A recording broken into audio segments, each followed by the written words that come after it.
of the Global South at these times on DD India. Live from New Delhi, you're watching DD India News Hour, India's voice to the world. I am Tanvi Taneja. Coming up in the next hour. India's Prime Minister Narendra Modi says BJP is the only party and NDA is the only alliance that aspires to make India developed by 2047. Munich Security Conference draws to a close in Germany. India's External Affairs Minister Jaishankar reiterates New Delhi's stance to balance its growing bilateral ties with both Washington and Moscow. Israel formalizes its opposition to what it called the unilateral recognition of Palestinian statehood, says any such agreement must be reached through direct negotiations. Israel outright rejects international dictates regarding the permanent accord with the Palestinians. Such an accord will be reached only through direct negotiations between the parties, without preconditions. And in sports, India secures a mammoth victory against England on day 4 of the third test match in Rajkot, take a 2-1 edge in the 5-match series. And Indian women's team beat Thailand 3-2 to win the first ever crown in Badminton Asia Team Championship 2024.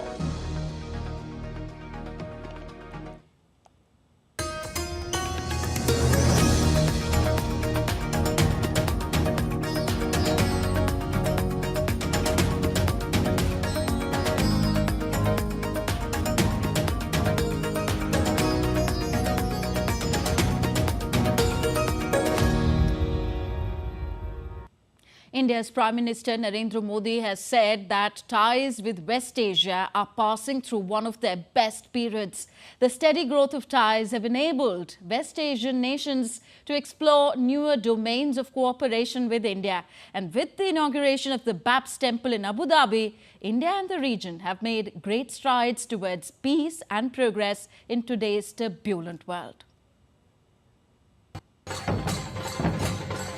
The inauguration of a grand Hindu temple in Abu Dhabi on February 14th tells the story of rising ties and close bonds between India and the United Arab Emirates. The steady growth of ties have enabled both nations to explore new domains of cooperation. On Sunday, India's Prime Minister Narendra Modi said that ties with West Asia are passing through one of the best periods. आज भारतीय क्षेत्र से संबंधों का नया अध्याय लिख रहा है। पहले लोग सोचते थे कि बस तेल का इंपोर्ट कर लेते हैं और यहां से कुछ लेबर भेज देते हैं ताकि उनको रोजी रोटी मिल जाए, लेकिन अब ऐसा नहीं है। आज ट्रेड, टेक्नोलॉजी, टूरिज्म ऐसे अनेक क्षेत्रों में हमारे संबंध बहुत बेहतर हैं और हम निरंतर विकास कर रहे हैं। India's ties with West Asia has grown in recent years. About 3.5 million strong and vibrant Indian community forms the largest expatriate group in the UAE. India and the UAE signed a comprehensive economic partnership agreement in February 2022. UAE is among the top 4 investors in India in terms of foreign direct investments in 2022-23. Qatar is India's largest supplier of LPG, accounting for 29% of India's total LPG imports. Indian community comprises around 27% of the total population of Qatar. Indian tourists to Bahrain increased 87% to 504,173 during the first half of 2023. During his recent visit to Abu Dhabi, Indian Prime Minister highlighted the expanding areas of cooperation with UAE. आज UAE Bharat का तीसरा बड़ा trade partner है। आज UAE 7वां बड़ा investor है। हम दोनों देश ईज ऑफ लिविंग और ईज ऑफ डूइंग बिजनेस दोनों में बहुत अधिक सहयोग कर रहे हैं। Bilateral activities in non-traditional security spheres such as healthcare, space cooperation among others are gradually becoming salient characteristics of India-West Asia ties. Fuzail Ahmed reporting for DD India. And Professor Harshvardhan Pant, Distinguished Fellow at the Observer Research Foundation, ORF, joins us on the News Hour now. Welcome, Professor Pant. Prime Minister Narendra Modi has said that India's relations with the West Asian region are the strongest now. What would you say are some of the key events that symbolize the transformation of relations between India and the West Asian countries under Prime Minister Modi? I think what we have seen is a remarkable transformation in these relationships. And I think as Prime Minister was stating in your video earlier, this assumption that the relationship has to be unidimensional, that we are just energy importers from the region, has been now marginalized with a very vibrant relationship that spans across domains, and in particular, I think the domains of technology, where we have seen a lot of uptick both on both sides, and as trade and investment ties between the two, India and the West Asia has grown. It has also allowed us both sides to envision a partnership that can respond to the challenges of the 21st century. So I think in some ways, what the Prime Minister has been able to do is to navigate the very tricky waters of West Asia very, very delicately, and manage ties with important Arab nations like UAE and Saudi Arabia. And then we have had the response with Qatar, as we have seen how our the sailors were released recently. And then, of course, we have seen the rise of Bahrain in India's foreign policy trajectory. But at the same time, India maintaining its traditional ties with Iran as well as building ties with Israel. It's quite a difficult task, but I think India is one of the few countries that has been able to do it very competently. And I think mostly under the leadership of the Prime Minister himself, because he has led from the front in reshaping these very high-level engagements. So, yeah, there are multiple factors responsible for the current very warm ties between India and the West Asian countries. How far do you think is this due to the leadership of Prime Minister Narendra Modi and the personal personal rapport he has established with the West Asian leaders? See, generally, we always used to think that, look, we are going to buy oil from West Asia, and they are going to supply because they needed diversification, and that is going to be one continuous engagement with the region. And of course, as labor movement between the two sides would continue. But what is very peculiar about Middle East and West Asia is that you have the kind of nations that they rely a lot on investing in interpersonal relationships at the top level. And I think what Prime Minister Modi's diplomacy has brought to the fore is his ability to transform bilateral relationships by bringing in his personal style of high-level engagements with the top leaders of other countries. And in this context, I think that his top-level engagements with whether the Saudi leadership, UAE leadership, Qatari leadership, even Israeli leadership, I think that has been one of the more important aspects of these relationships, that he has been able to nurture a wider bilateral relationship and convince the West Asian countries that India will continue to work with them, not only bilaterally, but also in building broader arrangements in the region. It is very striking that it is under Prime Minister Modi's leadership that India has become very ambitious in the neighborhood, in West Asia. So we have seen, for example, this I2U2, India, Israel, UAE and US platform that has been created, where India now sits with three key stakeholders in the region, which India was not doing in the past, and which is certainly a very innovative way of India expanding its footprint in West Asia. So I think by and large, Prime Minister Modi's leadership has been a very, very critical anchor at a time when Middle East has been going through multiple churns. So I think that is also very important to recognize. Indeed. Now, what are the key differences in approach to relations with West Asia between the current government under Prime Minister Narendra Modi and the previous governments? Specifically, could you shed some more light on how previous governments looked at the West Asian region through the prism of Pakistan? This is what Prime Minister Narendra Modi said in his address today, and how that affected India-West Asian ties.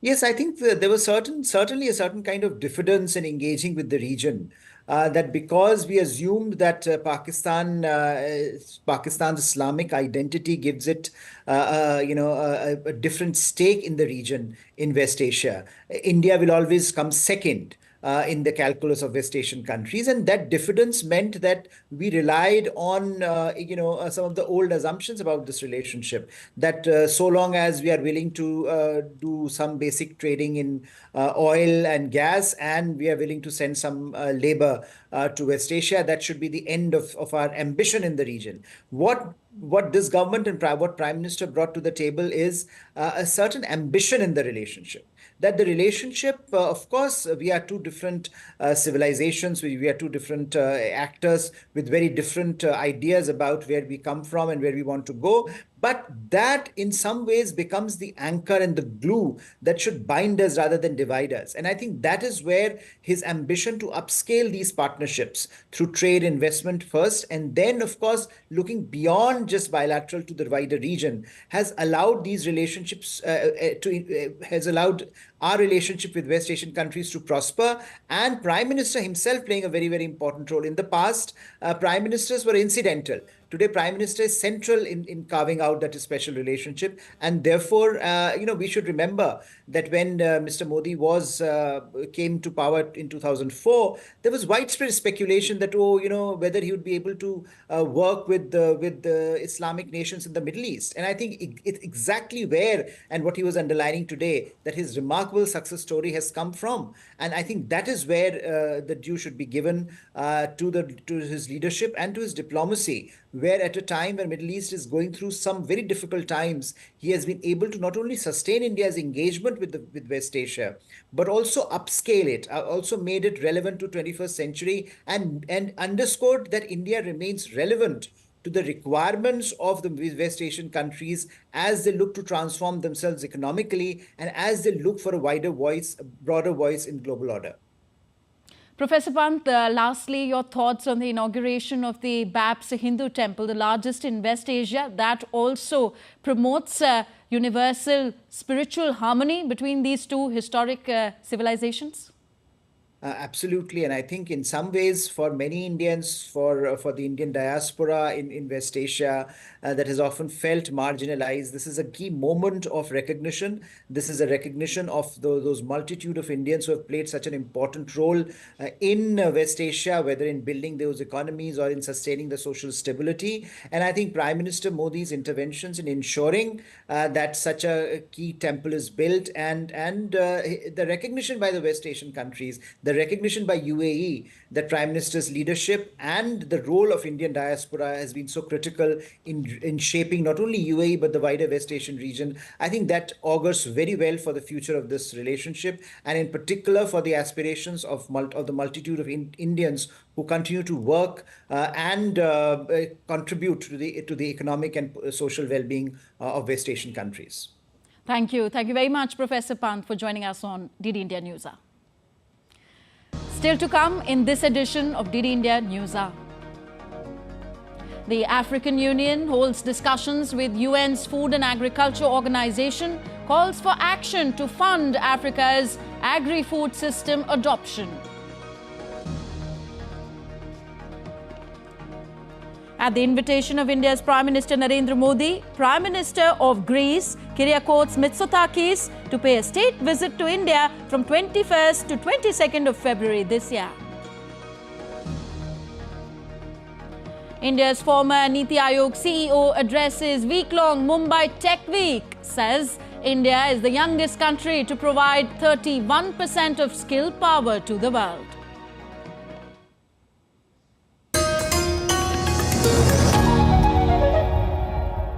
In a world that never stops, where information shapes our reality, one app stands out, helps you stay ahead of time.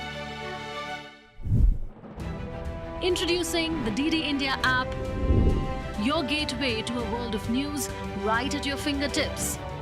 Your most trusted source of news goes global, goes digital. Explore a world of options, top stories, live updates, in-depth analysis, and more. Stay informed wherever you are. Real-time alerts keep you ahead of the curve always. The DD India app, connecting you to the world one story at a time. Download now and explore the world of knowledge, insights, and authentic information.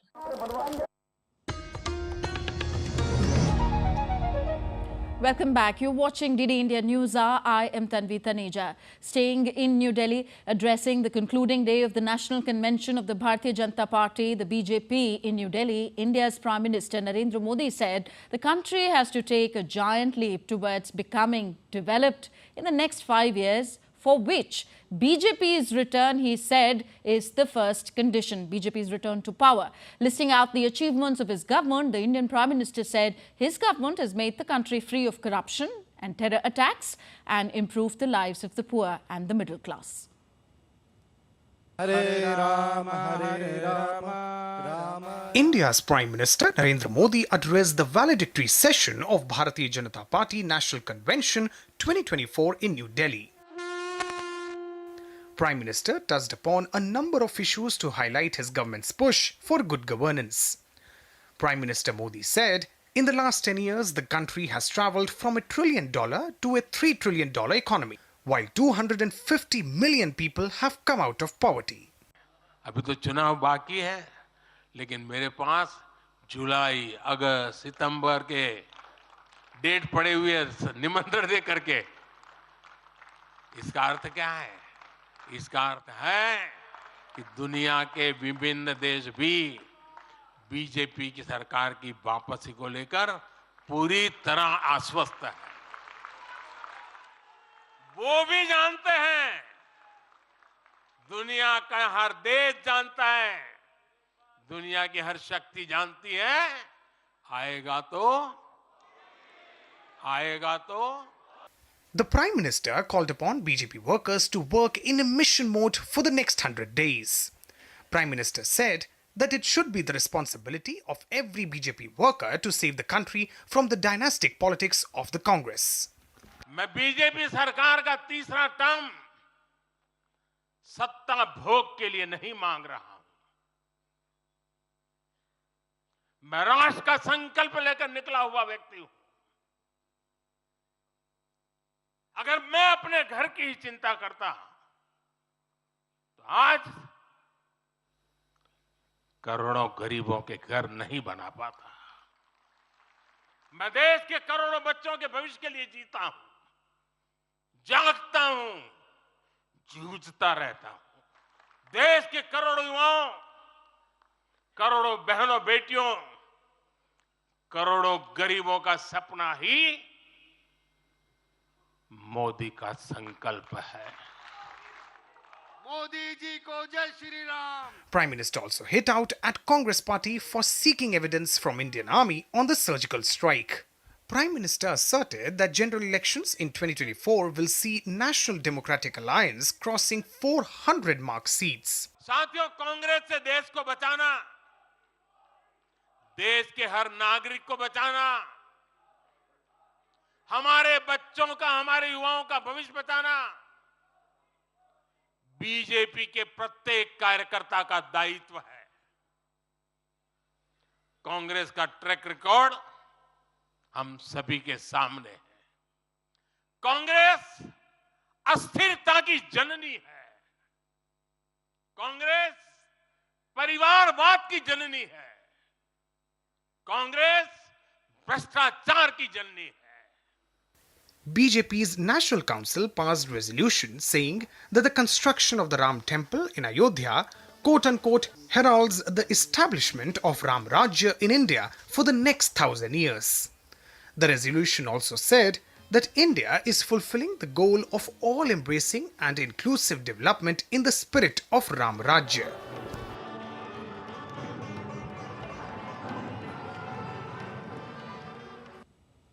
More from India. The country is set to host a 9-day mega naval exercise in Visakhapatnam from the 19th of February. More than 50 countries are going to participate in the 12th edition of Milan exercise, which will be held in Visakhapatnam from Monday. The 9-day exercise would be an excellent platform for the participating navies to share ideas to enhance security on the high seas and ensure safety of maritime commerce for growth and prosperity of all. In addition to building bridges of friendship and strengthening of relationship, This sea exercise would enhance interoperability, enable exchange of best practices, and will boost confidence to undertake missions together in the future to tackle common challenges.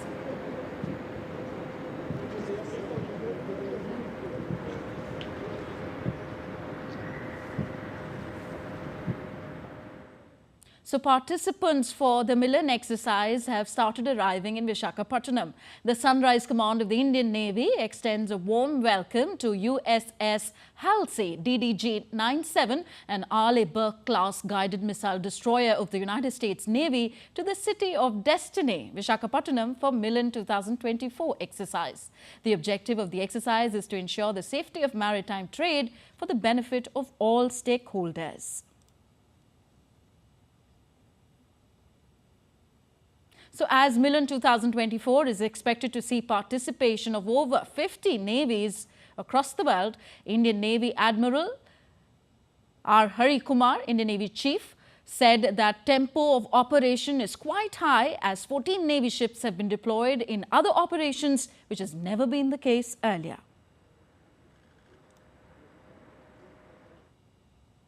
Both the carriers are going to be there for Milan per se. But the operationalization of the carrier, in the sense the integration to the fleet and participation of the fleet, that is going to happen in 10 days' time. On completion of Milan, the carriers as well as the escort ships, they'll all go to the western seaboard, and we're going to integrate them. Tempo of operation is quite high in the western seaboard right now because 10 of our ships are deployed for anti-drone measures, and another 3 to 4 ships are deployed for anti-piracy operations, which is unprecedented. It's not been this case earlier. In another exercise, aircraft of the Indian and French navies joined forces over the Bay of Bengal and created a symphony of teamwork and strategy. The Indian Navy shared a post on social media platform X emphasizing the collaboration between the two forces. The invaluable lessons and experiences shared between the crews will strengthen the bridges of India-France's friendship. Earlier this month, Indian Navy and French Navy held discussions on the ongoing naval activities and new avenues of cooperation in New Delhi. Indian Navy ship INS Sunayana conducted another successful rescue operation on the western seaboard when an Indian fishing vessel, FV Bevina, with a crew of 11 relayed the distress call. The crew on the rescued vessel was provided with fuel, fresh water, food and medical care. The fishing vessel was stuck in the waters for more than 48 hours.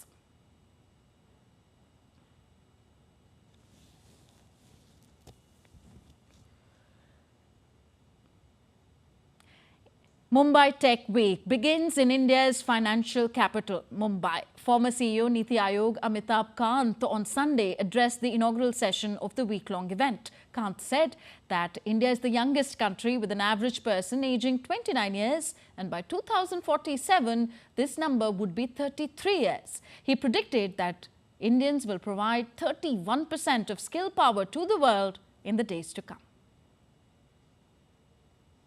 We are the youngest country in the world. Our average age is 29. And even when we are 100 and 2047, our average age will be about 33. And we will provide 31% of the skilled manpower to the rest of the world. All the skilled manpower to the world will be provided by India. And that's why the model has to be that you disrupt India, do technological innovations, provide models of tech evolution for the 1.4 billion people of India. At the invitation of India's Prime Minister Narendra Modi, Prime Minister of Greece, Kyriakos Mitsotakis, will pay a state visit to India on 21st, 22nd February this year. The Prime Minister of Greece will be the chief guest and the keynote speaker at the 9th Raisina Dialogue in New Delhi. Visiting Prime Minister will be accorded a ceremonial welcome at the forecourts of Rashtrapati Bhavan, India's President House. Prime Minister Narendra Modi and Prime Minister Mitsotakis will hold bilateral discussions. India-Greece relations have been elevated to strategic partnership during Prime Minister Modi's visit to Greece in August 2023. This would be the first bilateral head of state government level visit from Greece to India after a period of 15 years.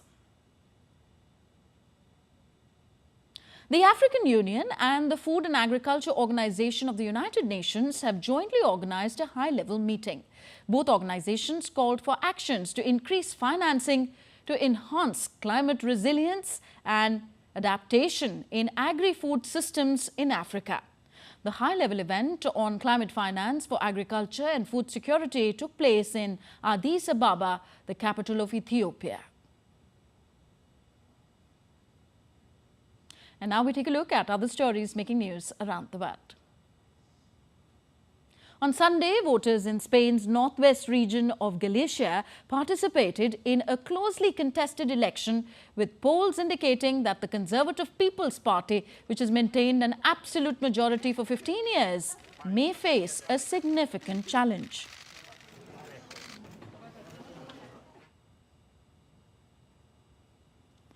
The newly renovated Ramla and Haddad towers, which are part of the eastern wall of the Saladin citadel in the Egyptian capital Cairo, were opened to the public for the first time on Sunday. Pope Francis called for peace in Sudan on Sunday as the Sudanese army claimed its first major advance in 10 months of the war, regaining control of part of the city of Omdurman from the Rapid Support Forces. Ethiopian runners dominated the 2024 Seville Marathon as Deriza Gileta and Asmera Gebru won the men's and women's races respectively, with Gileta setting a new course record of 2 hours 3 minutes and 27 seconds on his way to victory.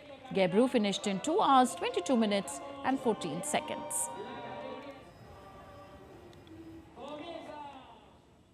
You're with us on DD India News Hour, still to come on the show. The Russia-Ukraine crisis, the deadliest conflict in Europe since the Second World War, continues to rage with no end in sight. Security tightened in Jammu ahead of Prime Minister Narendra Modi's visit on 20th of February there. And we tell you about Odisha's Kennel Club hosting the dog show. All that on the other side.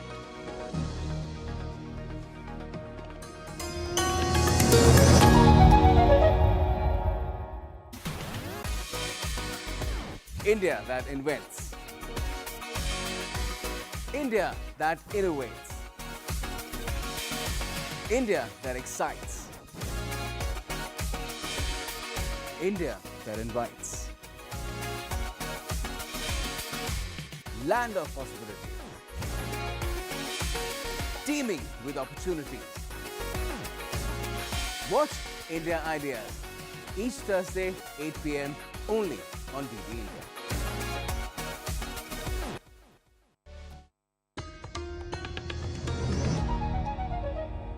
Welcome back. You're watching DD India News Hour. I am Tanvi Taneja. A quick recap of the headlines we are tracking in News Hour. India's Prime Minister Narendra Modi says the BJP is the only party and the NDA is the only alliance that aspires to make India developed by 2047. Munich Security Conference draws to a close in Germany. India's External Affairs Minister Jaishankar reiterates New Delhi's stance to balance its growing bilateral ties with both Washington and Moscow. And in sports, India secures a mammoth victory against England on day 4 of the third Test match in Rajkot, taking a 2-1 edge in the 5-match series.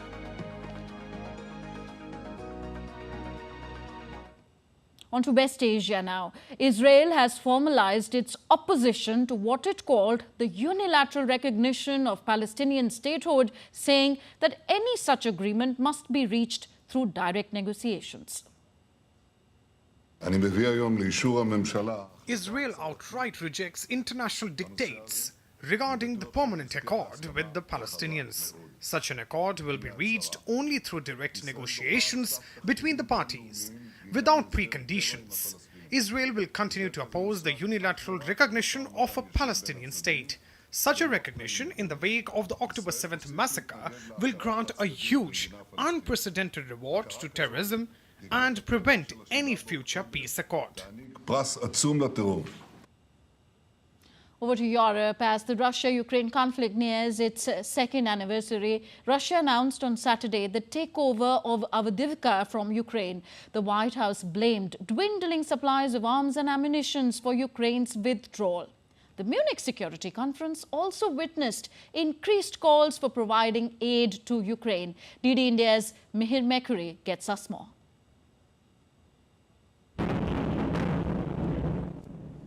The Russia-Ukraine crisis, the deadliest conflict in Europe since World War II, is nearing its second anniversary on the 24th of February. However, the conflict continues to rage with no end in sight. On Saturday, Russia's defense ministry announced capture of Avdiivka. The Ukrainian withdrawal from Avdiivka paves the way for Russia's biggest victory since May last year. Units of Center Group of troops under the command of Colonel General Andriy took full control of the city of Avdiivka of the Donetsk People's Republic, which was a powerful defensive hub of the Ukrainian armed forces. As a result of the offensive action, an area of about 32 square kilometers was liberated from Ukrainian nationalists. White House said the withdrawal had been forced upon Ukraine by quote-unquote dwindling supplies as a result of congressional inaction. Saturday also saw Ukraine's 3rd Assault Brigade releasing footage reportedly showing the movement of servicemen under fire in the eastern town of Avdiivka. As Ukraine faces acute shortages of ammunition, Munich Security Conference witnessed increase in the calls for providing aid to the country. The Italian foreign minister stated that Italy is ready to offer more military aid to Ukraine. Italy approved the package number 8 on military support. I think that they are arriving in Ukraine in these days, and we're ready for doing more. The message to Russia is very clear. Ukraine will be member of the European Union, and then we are working for having Ukraine member of NATO. Meanwhile, a US Republican senator said on Sunday that he believed the odds were quote-unquote 50-50 for US approval of a multi-billion aid package for Ukraine. You know, I work in politics. I don't predict politics, but look, my guess is there's about a 50-50 chance it will fail the House. His comments follow the US Senate's passage of a $95.3 billion military aid package for Ukraine and other allies, but it remains unclear if the Republican-controlled House of Representatives will consider the proposal. Mihir Mekuri, DD India. The 60th Munich Security Conference drew to a close on Sunday. Some 50 heads of state and government attended the conference in Germany, among them the presidents of Ukraine and Israel and US Vice President Kamala Harris. The conflicts in Ukraine and Israel dominated discussions, as we told you. India's External Affairs Minister, Dr. S. Jaishankar, pitched for stronger relationships with Western countries, which he said are getting better by the day. The conflicts in Ukraine and Israel dominated discussions at the 60th Munich Security Conference in Germany. Donald Trump's remarks on NATO to ramp up its defense spends were also in focus. And I think the Americans are simply saying to our European friends, you guys have to step up. There is going to be a pivot in American policy, a focus to East Asia. Given that reality, I think the Europeans have to take a more aggressive role in their own defense. The delay in US aid for Ukraine is putting more of a burden on Europe, with Germany being the second largest provider of military assistance to Ukraine. Beyond the closed-door discussions, calls for peace were also louder than ever. More than 1,000 Germans rallied in Munich on Saturday to oppose the sending of weapons to Ukraine and asked for peaceful thinking to resolve conflicts.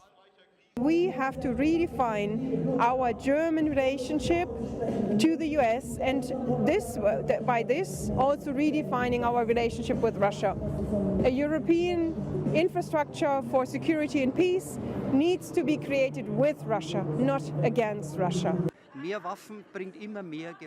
More weapons will only bring about more violence. It creates a cycle of violence. We hope to use the demonstration to call on the attendees of Munich Security Conference to get rid of the military mindset and methods and adopt peaceful thinking to resolve conflicts. India's External Affairs Minister Dr. S. Jaishankar had a power-packed schedule of bilaterals on the sidelines of this conference in Germany. One of the major highlights was his meeting with US Secretary of State Antony Blinken and former US Secretary of State Mike Pompeo. Both the leaders exchanged views on contemporary politics. Sharing the stage with US Secretary of State Antony Blinken and German Foreign Minister Annalena Baerbock at a panel on Saturday night, Jaishankar hawked the limelight, saying India is non-West than anti-West, but it has extremely strong relationship with Western countries, which are getting better by the day. Your question, do we have multiple options? Answer is yes. Is that a problem? Why should it be a problem? If I'm smart enough to have multiple options, you should be admiring me. You shouldn't be criticizing. Now, is that a problem for other people? I don't think so. I don't think so, certainly in this case and in that case, because, look, we try to explain what are the different pulls and pressures which countries have. The Indian Foreign Minister also held a meeting with his Saudi Arabian counterpart, Faisal bin Farhan Al Saud, and discussed the West Asia situation and contours of the strategic partnership.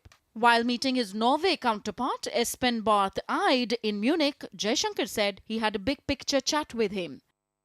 Dr. Jaishankar also met with Foreign Minister of Palestine, Riyad Al-Maliki. The ministers exchanged views on the current situation in Gaza. Dr. Jaishankar also met Foreign Minister of Armenia, Ararat Mirzoyan, on Sunday. Also on Sunday, Dr. Jaishankar met with the new cohort of the Munich Young Leaders for 2024. He took the opportunity to ask the young leaders to take a positive approach towards global challenges and seek collaborative solutions. After all, the solutions for war and conflicts over the world lie in peacefully resolving them through dialogue and diplomacy. Tanvi Taneja for DD India. And joining me now to discuss India's renewed thrust in West Asia is Ambassador Mohan Kumar, former senior diplomat. Ambassador Mohan Kumar is the chairman of the Research and Information System for Developing Countries, RIS. He joins us from Greater Noida near New Delhi. Welcome, sir, to the program. A word on External Affairs Minister Jaishankar's very balanced and nuanced words, both on what happened on October 7th and Israel's response to that. Thank you very much for having me. I think this is vintage Jaishankar at his best. Those of us who have worked with him, I think he has been saying for some time now that the process of multi-alignment that India's foreign policy has been following is actually of benefit to everybody, because our ability to talk to Russia, at the same time talk to US, NATO, EU, should actually be considered a plus point and not a negative point. If you're looking for a diplomatic solution, which is what everybody is looking for, then you should be complimenting India for speaking both to Russia and EU. You should be complimenting India for speaking both to Israel.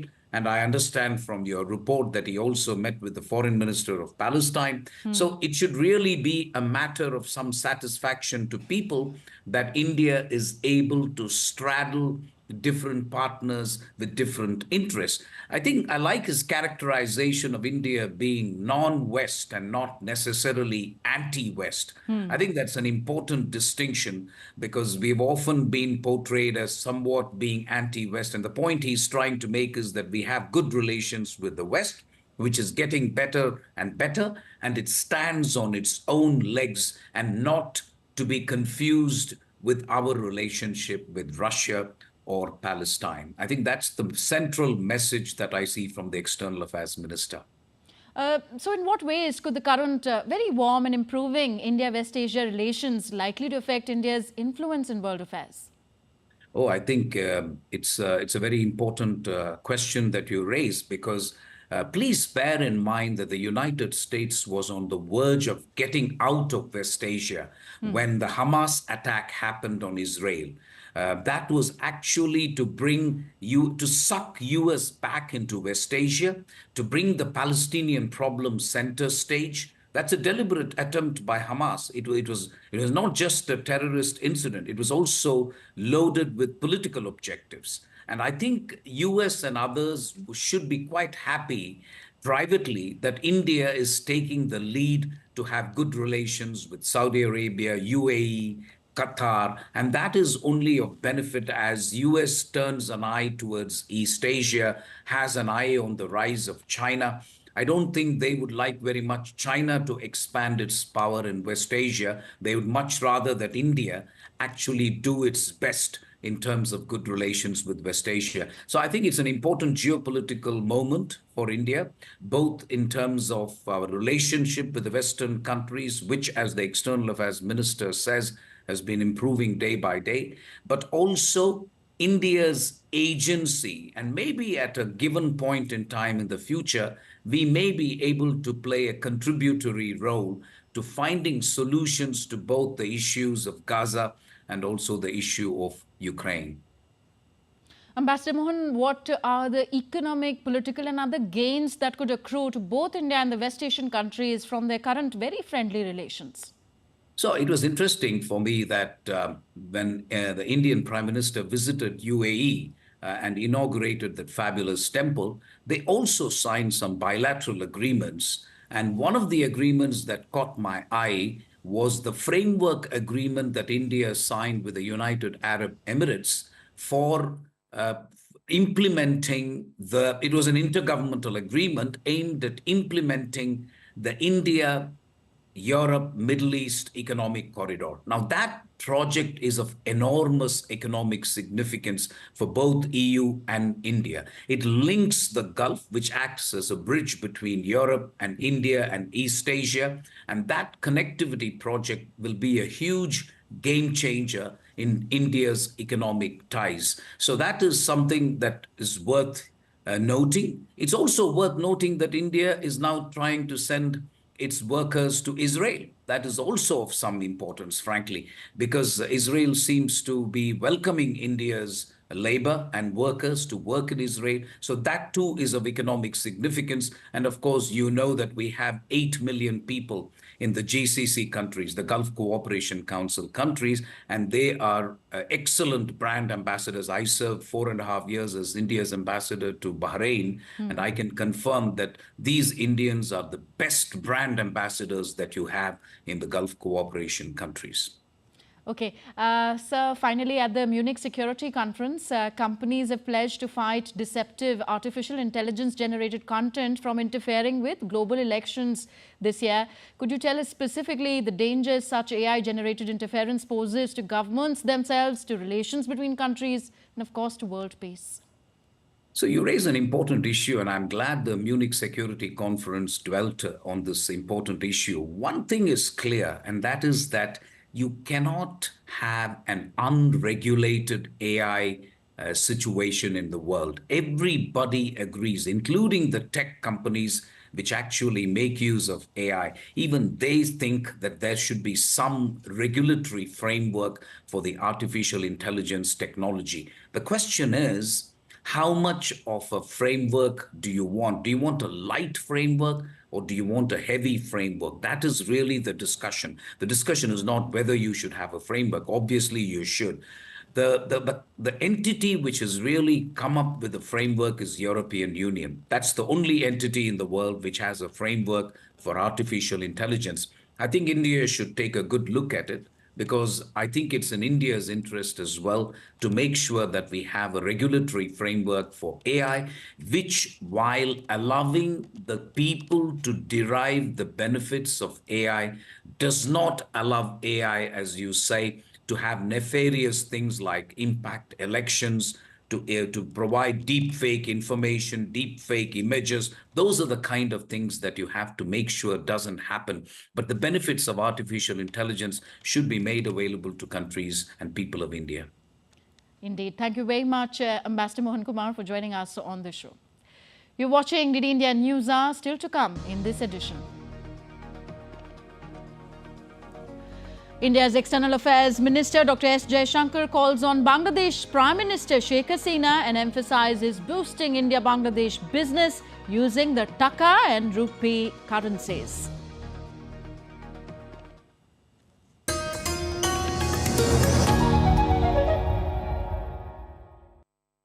Opportunity, transforming ideas into action, stories of real change, tales of sustainable solution. This series is going to tell stories of such change makers. Watch Change Makers on DD India.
Welcome to Jaipur.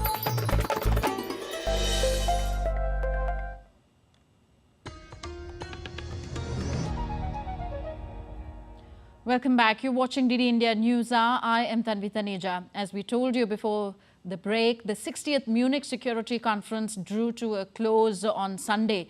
And to get us the latest, we are now joined by DD India's Trent Murray on the story.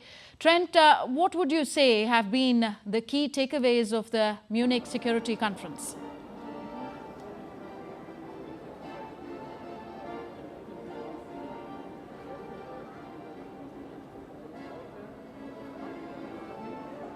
Trent, if you can hear me, what have been the key takeaways of the Munich Security Conference?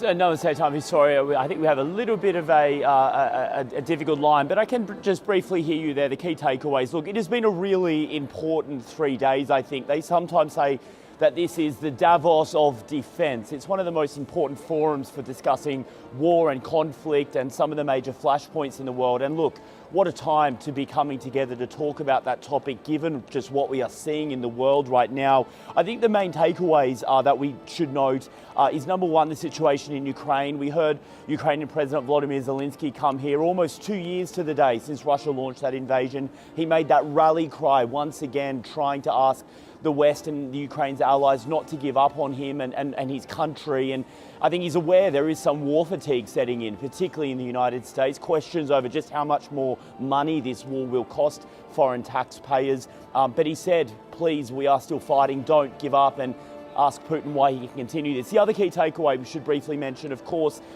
is the Israel-Gaza situation. We know there was large delegations here from Israel and the Middle East. Both sides did have some discussions, including a sit-down one-on-one between Israel's president and Qatar's prime minister.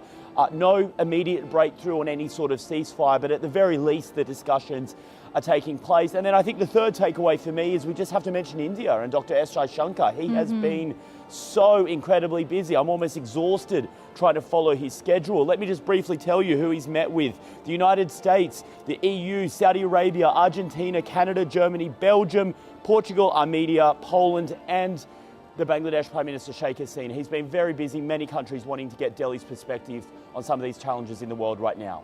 Yeah, Trent, what sort of response has been received to former US President Donald Trump's comments on NATO's defense spending at the conference?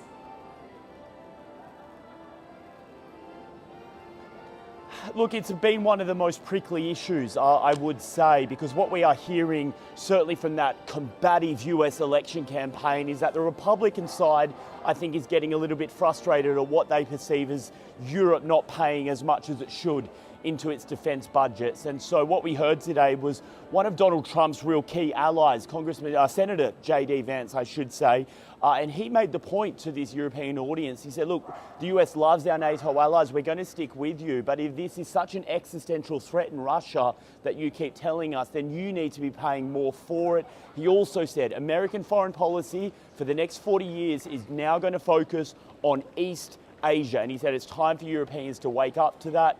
I should just say many European countries are responding to those accusations by saying, look, we are paying more, but I think this is one area that we really need to watch, particularly as we count down to voting day in the US, just what the relationship will look like with NATO and Europe if President Donald Trump manages to succeed in his race to get back into the White House.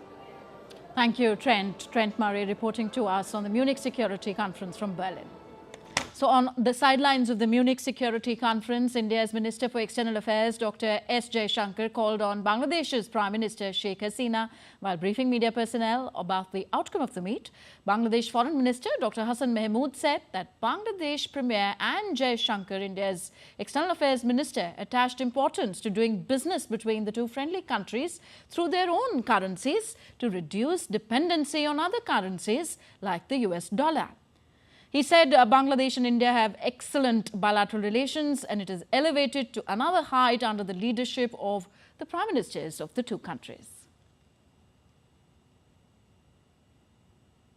Indian Prime Minister Narendra Modi on Sunday congratulated the people of Indonesia on the successful presidential elections and the newly elected President Prabowo Subianto. The Prime Minister posted on social media platform X, and I quote him, "Congratulations to the people of Indonesia on the successful presidential elections and Prabowo Subianto on the lead. Look forward to working with the new presidency to further strengthen comprehensive strategic partnership between India and Indonesia." Unquote. And next we take a look at other stories making news in India. In preparation for the scheduled visit of Prime Minister Narendra Modi on February 20th, authorities have implemented heightened security protocols in India's northern union territories of Jammu and Kashmir.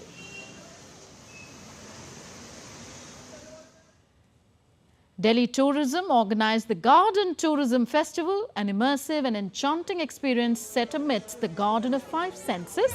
This initiative showcases the natural beauty and cultural richness of India's capital city.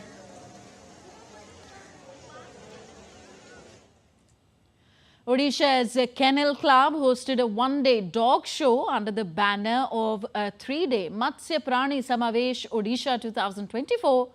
This was in collaboration with the Fisheries and Resources Development Department of the Indian state of Odisha. Indian Prime Minister Narendra Modi held an extensive meeting with chief ministers and deputy chief ministers of states where the BJP is in government. The meeting discussed ways to further strengthen the growth trajectory of the states so that the government can leverage the double engine of growth to build a Viksit Bharat or a developed India.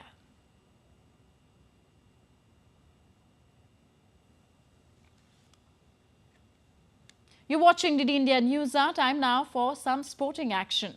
So India romped to a 434-run victory in the third cricket test match against England to go 2-1 up in the 5-match series. India set England a mammoth target of 557 runs after opener Yashasvi Jaiswal smashed an unbeaten 214. In reply, the tourists were bundled out for 122 runs. It was a clinical performance by India in the third test. They crushed England by 434 runs to go 2-1 up in the 5-match series. Ravindra Jadeja played a stellar role with bat and ball. He doubled up his first innings century with a 5-wicket haul to pave the way for India's biggest test win by runs. India set England a huge target of 557 runs and then bundled out the tourists for 122. Opener Yashasvi Jaiswal smashed an unbeaten 214 runs. Shubham Gill made 91 and debutant Sarfaraz Khan struck his second 50 of the match before India declared their second innings on 430 for 4 wickets. Jaiswal emulated Vinod Kambli's feat. He became the third youngest to slam 2 test double centuries, following his 209 in the second test. Jaiswal also equaled Wasim Akram's record of hitting 12 sixes in a test innings. Chasing a record 557 run for victory, England's sweeping tendencies came up a cropper on the 4th day as Ravindra Jadeja ran through the middle order, taking 5 wickets for 41. None of the England batters put up any resistance to Indian spinners. Once Kuldeep Yadav dismissed England batsman Ben Stokes for 15, the match was effectively over. Mark Wood made a quick-fire 33 before being the last England batters dismissed. The 4th test begins on Friday in Ranchi. Sport Desk, DD India. So more good news came on Sunday for Indian sports teams. Indian women created history by clinching their first ever Badminton Asia Team Championships crown with a 3-2 victory over Thailand in Shah Alam city of Malaysia. The Indian team showed that they were the superior outfit in the final with convincing wins by former world champion PV Sindhu, a hard-fought triumph by Teresa Jolie and Gayatri Gopichand, and national champion Anmol Karab winning the deciding rubber in style to take the team home. It again came down to Anmol to win the deciding point for the team. She wrapped up the match 21-14, 21-9 to send the entire team in frenzied celebrations. Indian Prime Minister Narendra Modi congratulated the Indian team for winning this trophy at the Badminton Asia Championships. The Prime Minister wrote on social media platform, "Congratulations to the incredible Indian team who have, for the first time ever, won the women's team trophy at the Badminton Asia Championships. Their success will motivate several upcoming athletes. The way our Nari Shakti, that's women power, has been excelling in various sports is just phenomenal." So this is what Narendra Modi wrote on Twitter. X, that is. After the victory, India's Minister for Youth Affairs and Sports, Anurag Singh Thakur, also congratulated the team on X. He wrote, "Nari Shakti leading the way in the Amrit Kal as they come up with another historic victory, making it a Super Sunday. Many congratulations to the Indian women's badminton team for clinching the first ever medal at the Badminton Asia Team Championship, emerging as champions and bringing pride and happiness on the faces of every Indian. My best wishes to all. Let's keep scaling new heights." This is what India's sports minister wrote on the victory. Indian women's table tennis team beat Hungary 3-2 in its second group stage clash to register the first win at the World Table Tennis Team Championships in Busan of South Korea.